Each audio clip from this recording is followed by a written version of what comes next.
25 साल एक बाजू और आने वाले 5 साल एक बाजू, ऐसे सौरभ सर के लिए शानदार तालियां।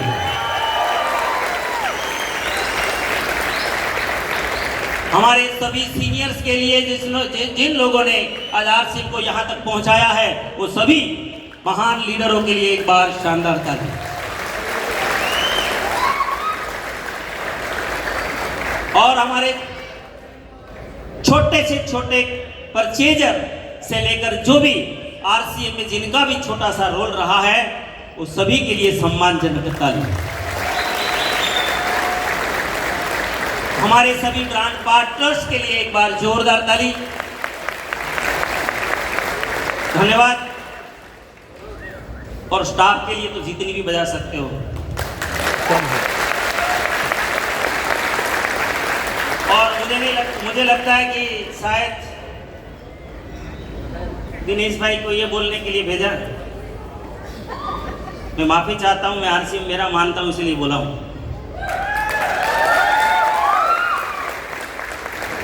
क्योंकि मेरी नजर में आरसीएम वो अलग चीज है। सब ज्यादातर लोग जानते हैं मैं इंडस्ट्रियलिस्ट हूं। जब आरसीएम में आया था उसी दिन भी मेरी इंडस्ट्रीज थी। मैं बचपन से गीता जी का उपासक रहा और बचपन से मनुष्य जीवन का पर्पस मुझे मिला था। श्रीमद् भगवद गीता में अर्जुन ने भगवान को सवाल पूछा कि मनुष्य कौन? तो भगवान ने एक लाइन में जवाब दिया कि मम वर्तमान वर्तन्ते मनुष्य पार्थ सर्वसः।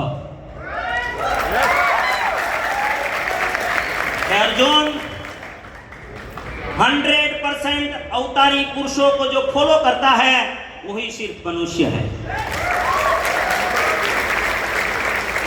अर्जुन ने कहा कि भगवान ये हमारा काम नहीं है, कुछ साफ साफ बताओ ना। तो भगवान जवाब देते हैं कि अवतारी पुरुष इस धरती पर क्यों आते हैं, आके करते क्या हैं। मैं और थोड़ा विस्तार से बताता हूं कि परित्राणाय साधूनां विनाशाय च दुष्कृतां धर्म संस्थापनार्थाय संभवामि युगे युगे।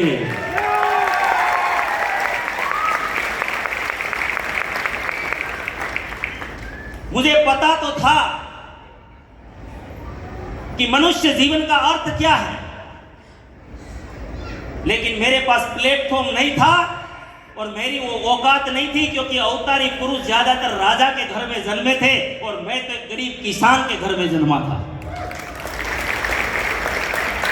मैं यूं ही मरने वाला था। लेकिन 2006 में जब भाई साहब को मिला, टीसीजी को मिला, कुछ कंफ्यूजन था, क्योंकि मैंने यहां सुना था कि काम करो एक बार, इनकम आए बार बार, और एक बार ज्वाइन होना पड़ता है, इनकम आती है। और मैं इन चीजों का सख्त विरोधी था। मैं तो ये मानने वाला इंसान था कि परम पिता परमात्मा ने जिनको बुद्धि नहीं दी है, वो जानवर को भी फ्री में नहीं मिलता, तो इंसान को फ्री में कैसे मिल सकता है? क्यों? अरे जब तक इंसान एक सांस नहीं छोड़ता, दूसरी सांस नहीं मिलती। ऑक्सीजन जब तक चाहिए तो कार्बन डाइऑक्साइड संसार को देना पड़ता है, वृक्षों। यहाँ फ्री में कुछ भी नहीं। काम करो, सोचा नहीं होगा हो देगा। मेरा सवाल जो था वहीं पे खत्म हो गया। मैं भाई साहब को बोला था, उसी दिन जानता नहीं था तो अहंकार भी था थोड़ा। मैंने भाई साहब को बोला था, अगर आपकी बोला था कि अगर आपकी प्रोडक्ट में दम है ना, तो आरसीएम तो मेरी इमेज से करूंगा, मेरी गुडविल से करूंगा मैं।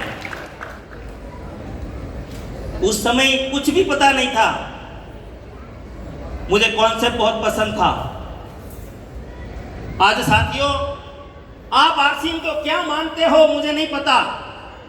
मैंने जितना स्टडी किया है अवतारी पुरुषों का, मैं आपको खुला बोल सकता हूं कि इस दुनिया में जितने भी रिवॉल्यूशन हुए हैं, क्रांतियां हुई हैं, वो विचारों से हुई है, वाणी से हुई है। संसार की पहली और पहला महापुरुष है इस धरती पर। सबने विचार दिया, वाणी दी, लेकिन पहला ऐसा कैरेक्टर है इस संसार का जिसने साकार करने के लिए प्लेटफॉर्म दिया।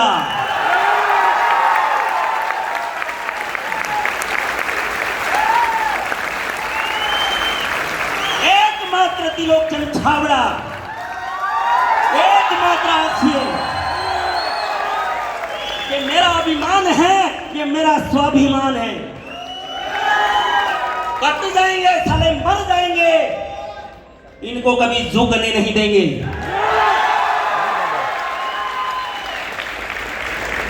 क्यों? क्योंकि परित्राणाय साधूनाम, सज्जन लोग संसार में सज्जन बढ़े ऐसा प्रयास करते हैं, लेकिन उसकी चलती नहीं है। तब कोई अवतारी पुरुष आता है और सज्जनों का सहारा बनता है। आरसीएम ने किया विनाशाय च दुष्कृताम। अवतारी पुरुष आते हैं और जो समय में आते हैं उस समय की जो भी चैलेंजें होती है वो चैलेंजों को खत्म करके अवतार जाते हैं। आज राक्षस तो नहीं है, असुर तो नहीं दिखते हैं, शायद अंदर तो पड़े हैं, लेकिन आज इस देश का ऐसे ऐसे राक्षस है। सबसे बड़ा राक्षस है बीमारी, सबसे बड़ा बच्चों को मार रहा है, युवाओं को मार रहा है। हर 30 सेकंड में हार्ट अटैक हो रहे हैं। आज उस राक्षस को मारने का काम आरसीएम के प्रोडक्ट ने किया है। दूसरा राक्षस अभाव का राक्षस। आज आर्थिक अभाव में बहुत बड़ी चैलेंजें खड़ी हो गई है। कुछ लोगों का शोषण करके कुछ लोगों को ज्यादा बड़ा कर दिया जाता है। आज आरसीएम ने यह असमानता को खत्म करने का पूरा प्रयास किया है। और तीसरा राक्षस इस देश में आज है वो समानता, नात जात का भेदभाव।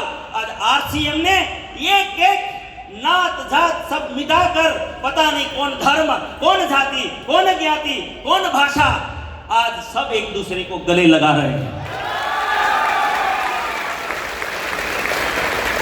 क्या आरसीएम राक्षसों को खत्म नहीं कर रहा?